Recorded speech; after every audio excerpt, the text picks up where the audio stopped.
ऐसे ही बंद कर दिया गया है। तो ये स्थिति है। इसीलिए आपको मैं यही बताना चाहता हूँ साथियों, अगर सही मायने में जल जंगल के लिए अगर आप लड़ना चाहते हैं, उनके हक के लिए लड़ना चाहते हैं, आदिवासियों के अस्तित्व को रक्षा करने के लिए लड़ना चाहते हैं, मानवाधिकार की रक्षा करने के लिए लड़ना चाहते हैं, तो सबसे पहले जो स्टेट रिप्रेशन है इसके खिलाफ भी आपको बोलबम होकर के आगे आना होगा। आपके साथ भी ऐसे ही होगा।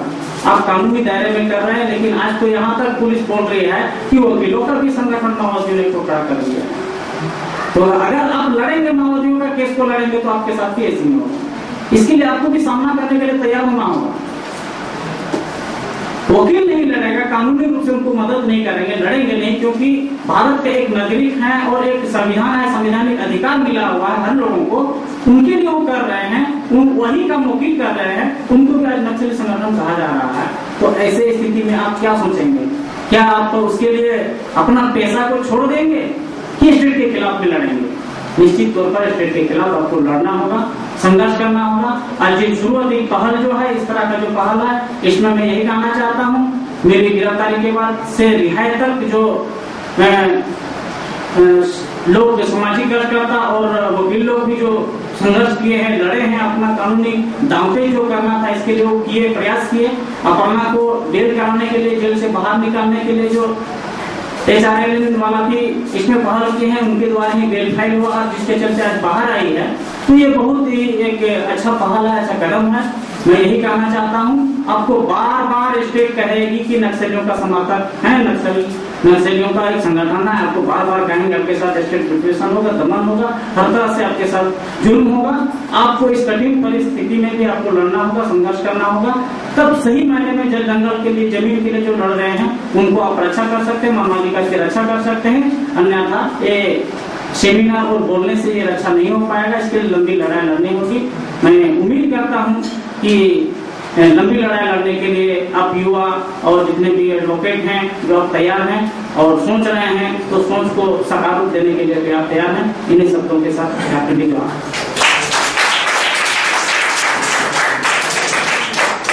अभी मेरी पत्नी कुछ संक्षेप में अपनी अनुभव बताएंगी कि किस तरह हुआ था, क्यों हुआ था इनके साथ।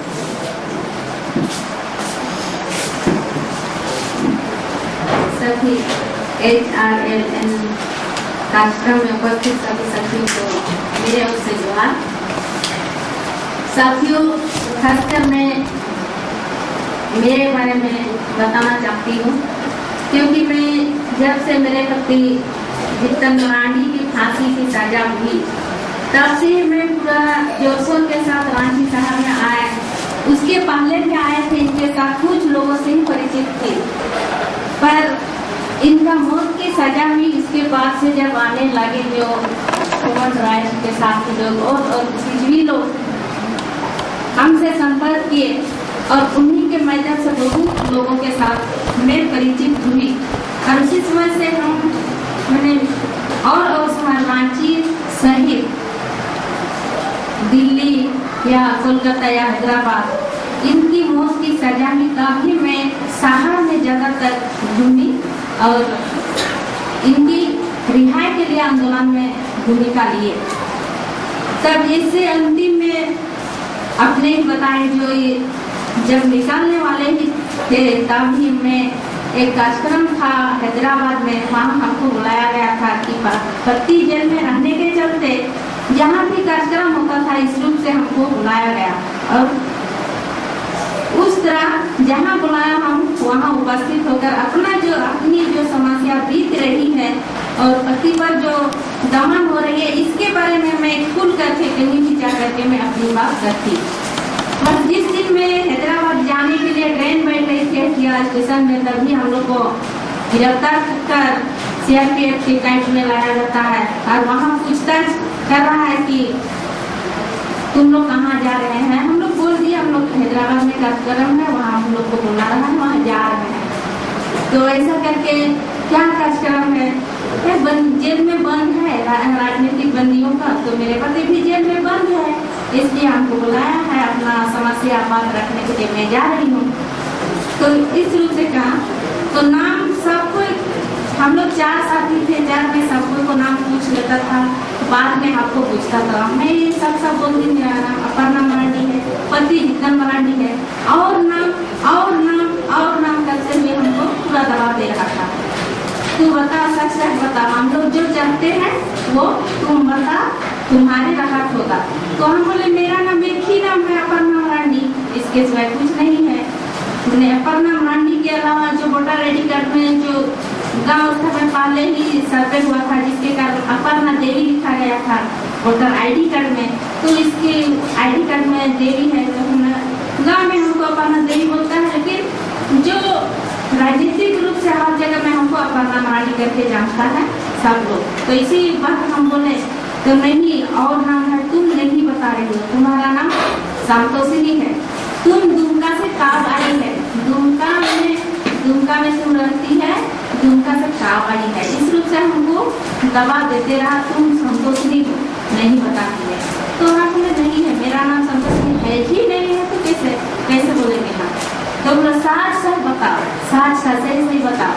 तो इस रूप से हमको दबाव देते रहा। और क्या घर में क्या काम करती है? किसान भी काम करते हैं। फिलहाल में जो जल संहिता का चुनाव हुआ है, तो जल संहिता में हम जुड़े हैं। इसके बाद जो 24 नवंबर को वीडियो वॉलंटियर्स का ट्रेनिंग हुआ है, उसमें हम काम करने के लिए ज्वाइन हुए हैं। तो कितना बार कैसे भेजे हो? एक बार भी नहीं भेजे हैं, सिर्फ ट्रेनिंग लिए हुए हैं, बस सिर्फ उतना ही बोले हो। आप भी पत्रकार बनने जाती हो, तुम चलाकी बनती हो, ने इस रूप से हमको दबा दिया, सिर्फ इतना ही पूछताछ किया। इसके बाद जब वहाँ से हम लोग को पूछताछ करते हुए यहाँ सुखवाली थाना महिला को संघ में लाते हैं, वहाँ भी लोग आ रहे हैं, पूरा स्टाइल से पूछ रहा है संतोषिनी, तो हम लोग सब चुपचाप है। उन लोग भी नहीं जानते संतोषिनी किनका है, कोई नहीं है संतोषिनी नाम, तो सब वही नाम से सब कोई बोल रहा है, तो हम लोग चुपचाप है, सिर्फ हमको पूरा गौर से देखता है, आप चले जाते हैं। तो उस रूप से आया।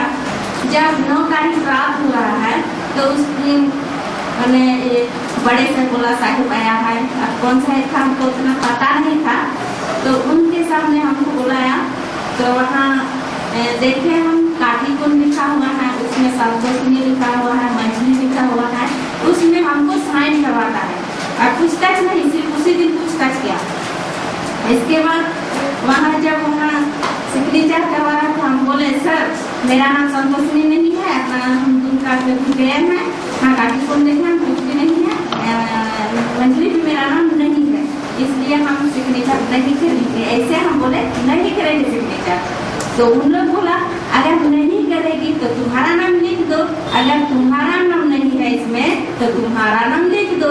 तो उस समय में उसमें सिग्नेचर कर दी अपर्णा मरांडी। तो उस रूप से हमको वहाँ केस बना दिया।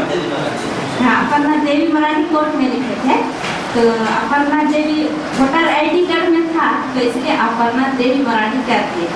क्योंकि जल सैया के खाता में है, मेरा बैंक अकाउंट में है अपर्णा मराठी, तो इसी अपर्णा देवी, तो इसीलिए हम उस सोच करके हम उसी में लिख दिए।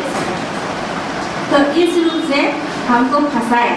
इसके बाद वहाँ भी फंसाने के लिए इन लोग का तरीका, जब मोबाइल रिंग हो रहा है तो उन लोग बोल रहा है देखिए दुमका से मुकेश का फोन आ रहा है, बोल रही हम दुमका में नहीं रहते हैं, मैंने वैसा हमको बोल रहा है। तो हम बोले दुमका का नंबर है ही नहीं, और मुकेश नाम का मेरा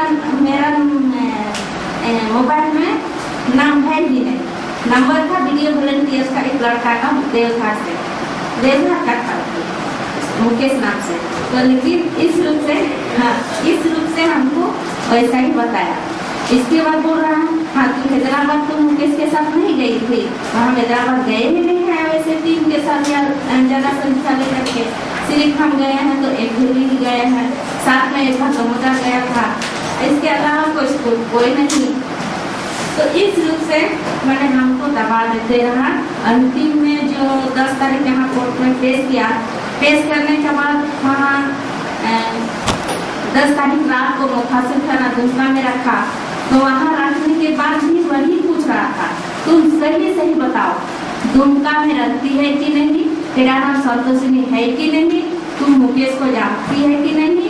तो यही दबाव हमको देते रहा। तो हम बोला मुकेश को भी मैं नहीं जानती हूँ, मेरा नाम संतोषिनी नहीं है, ना मैं दुमका कभी आई हूँ।